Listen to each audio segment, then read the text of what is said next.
டெம்ப்ளேட்டை ஃபிக்ஸ் பண்ணிட்டு இதை போய் எடுத்துட்டு வாங்கன்னு கேட்குறாங்க. அங்கே தான் இப்போ நிறைய பிரச்சனை ஆரம்பிக்குது கிரியேட்டர்ஸ்க்கும். ஏன்னா இந்த படம் தான் ஓடுன்னு எப்படி சொல்ல முடியும்?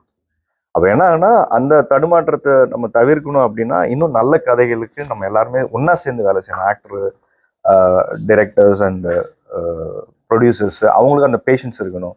2 மாதம் ப்ரீ ப்ரொடக்ஷனுக்கு பதிலாக 6 மாதம் வேலை செய்ய வேண்டியது இப்போ. கடைசி ஒரு ஸ்டார்டிங் சொன்னது அதுவும் நீங்க தான் சொன்னீங்க.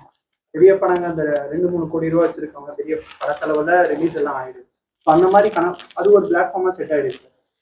ஃபர்ஸ்ட் மாதிரி இப்போ இன்ஸ்டாகிராம், யூடியூப் இந்த மாதிரி இருக்குல்ல, நீங்க ஈஸியா ரெஸ்யூம் எடுத்துறாங்க. நம்ம போய் பார்க்கும்போது இதுல இவங்க டெவலப் ஆயிருக்காங்க எடுத்துறாங்க. குக்கிராமத்துல இருந்து வராங்க, அவங்க தான் நிறைய சினிமா கனவோட வராங்க. ஸோ இந்த இப்ப இருக்கிற ஜென்ரேஷன் யங்ஸ்டர்ஸ் வந்து இதை சூஸ் பண்றது சினி ஃபீல்ட சூஸ் பண்ணிருக்காங்க. மீடியா எண்டவர் சார் யார் வேணா சூஸ் பண்ணலாம். நீங்க என்னன்னா